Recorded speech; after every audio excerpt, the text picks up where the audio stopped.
short, or center. He can't play center. Perfect. All right. How do I make myself feel Taller? Okay, cool. Thank you. Alrighty. Just so. Whoa, whoa, whoa, whoa, whoa. Calm down. It's all right. All right, same thing. Make sure you're energetic. Make sure, obviously, you're presenting your points well, stuff like that. Really kind of believe in them. Just for the introductions, then, names, because I'm blanking. I'll be honest with you. I'm RJ. RJ. I'm Jake. RJ and Jake. Perfect. Alrighty. Oh, you want to chill, man. All right, you guys ready? Okay. Good. Yeah. All right. So, we're gonna start off saying who's the better first baseman, Alonso or Vlad Jr. I'm gonna go and start. I'm gonna say Alonso's better. Why would you say that exactly? I'd say that because he leads Vlad Jr. in every statistic. He has a 281 batting average, 22 home runs, 69 RBIs, and a 927 OPS.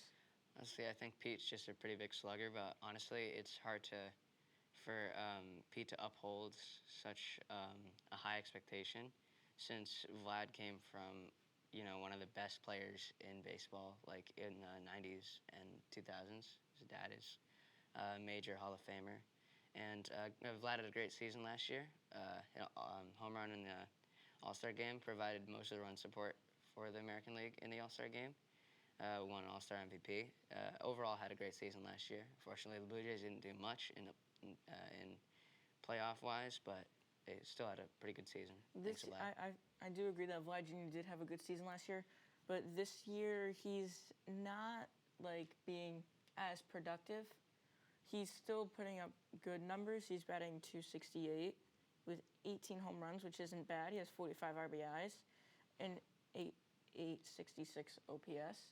I just think Alonso's better because he's also giving more run support to, I think, a better team. The Mets are a much better team than the Blue Jays. The Blue Jays haven't really been able to put it together, even though they have the players and the manager that they need to. Well, Vlad and Pete are very similar in a way. First basemen, they're both they're both being voted #1 for their leagues in the All-Star vote for first baseman.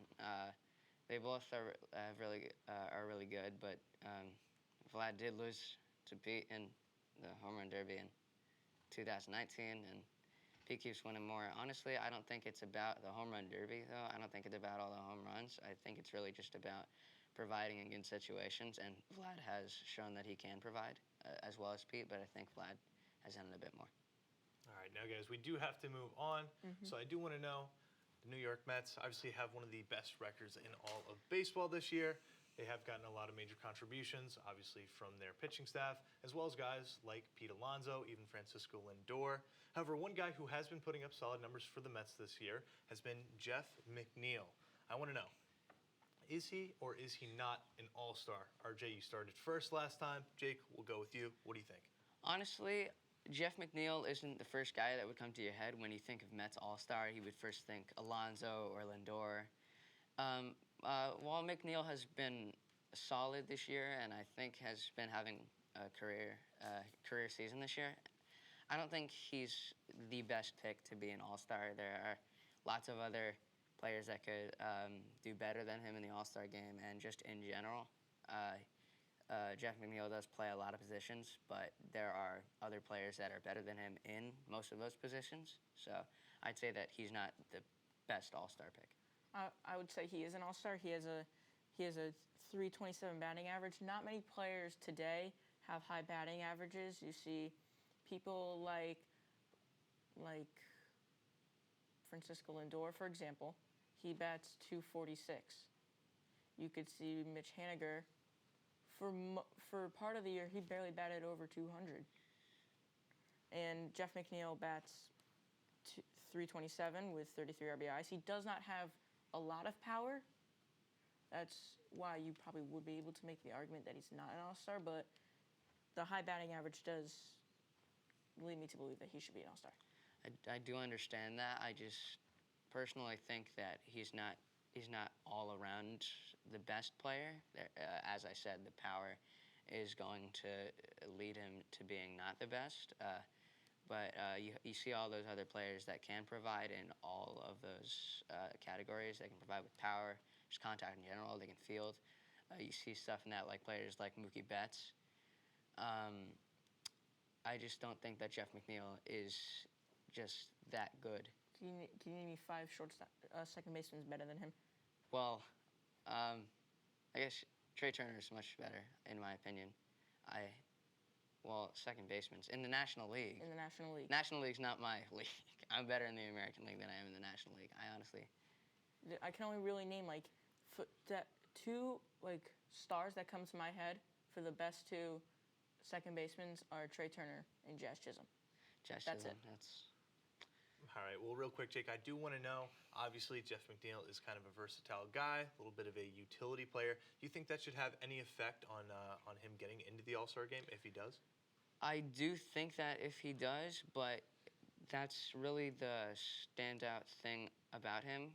There are many other people in all the positions that he plays. While he does play a lot of positions, that's helpful in like a season-wise thing. But if we're looking for the best players at each position for the All-Star game, I don't think that Jeff McNeil would be one of those players. All right, definitely a hot take there by Jake. So we are going to move on to our next and final topic for the day. Who is the better team, the New York Mets or the Boston Red Sox? RJ, I know you are really eager to chime in on this conversation. I'll let you start.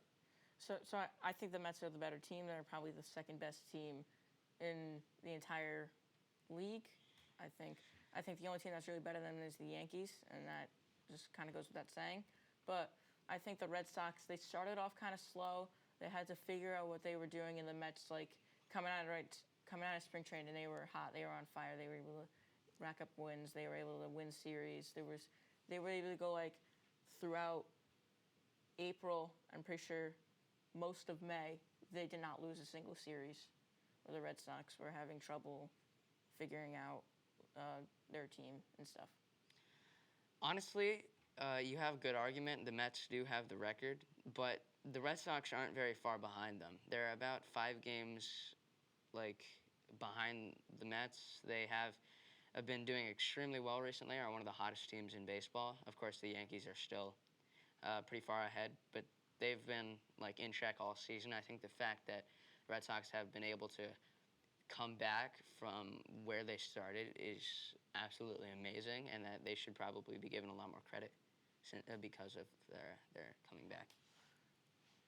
I also think that the Red Sox, I think Trevor Story should be producing better. Xander Bogaerts should be doing better. And you can see other players on the Mets, for example, Starling Marte showed up and he was already racking up hits. Mark Canha was getting RBIs. Eduardo Escobar was coming up in clutch moments. Everybody was contributing on the Mets to help them succeed, and the Red Sox weren't really kind of doing that. See, what I think about the whole thing is that the Red Sox were kind of needed the right energy in the dugout, and they were all slowly trying to figure out what that energy was. And then I remember one game where Trevor Story had a grand slam, and then in the series he had a bunch of home runs, and I think that really got them all started. Trevor started providing, and the rest of the team started providing. Rafael Devers is now at like 17 home runs, I think. Xander Bogaerts has been getting on base a lot more. Verdugo's been doing pretty good. Kike's been doing all right. He hasn't been doing, of course, the best, but he's still been providing. JBJ's been doing well. So honestly, I think that the Red Sox have kind of been brought back because of Trevor. I think that Trevor's been doing fine. He's not the power hitter that he once was in Colorado, but I think he's been doing just fine in terms of providing for the Red Sox. Do you think that if the Red Sox did more this offseason, they'd be as good or better than the Mets? I think they probably didn't make extremely good decisions in terms of the offseason. They had many chances to go for other players, and the Mets took all of those chances, and the Red Sox were just extremely late to them. So I think there is a bit of that off-season, like getting more players in the ring that they could have taken advantage of. But I still think that the Red Sox are doing pretty well for the stuff that they got, and they are. They did come from 4th to 2nd place. They were in 5th at one point behind the Orioles, and now they're back in 2nd, only having the Yankees in front of them. So. The Mets did make out like bandits in the offseason. For example, they did get Max Scherzer. They traded for Chris Bassett. They were able to solve the problems they had, and one of those problems was figuring out what their pitching staff was. And the Red Sox don't really have that good of a pitching staff. They have Nick Pivetta, who's slowly yet surely been turning it around. Nathan Eovaldi has been on the injured list. Michael Wacha was on the injured list, but he's been doing pretty good.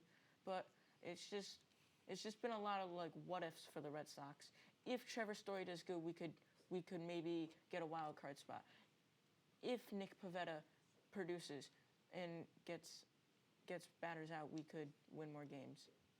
All right. Well, guys, as much as I would love to continue the conversation, that is going to be the end of our time today. So make sure you tune in tomorrow to watch PTI. I've been your host, Jacob Moser, joined by both RJ and Jake. We'll see you tomorrow. See ya. All right.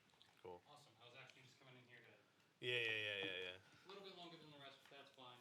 So, you're rotating with the groups, right? Or are you staying No, I in think I'm there? staying here. Okay. Yeah. So, then I would just ask, since that one ran a bit longer, that was a little bit over 10 minutes. Yeah. Just a little bit I know. shorter. Yeah. So, a little bit over. It's like 10 and a half. Alrighty. So, but yeah, so I can hit stop and we can just bring the next group in. They're already here from Wild. They're actually watching. You guys had an audience. Wow. All right. They're gonna tell you half the Gang. little bit Go easier. gang. Love it. I have no idea.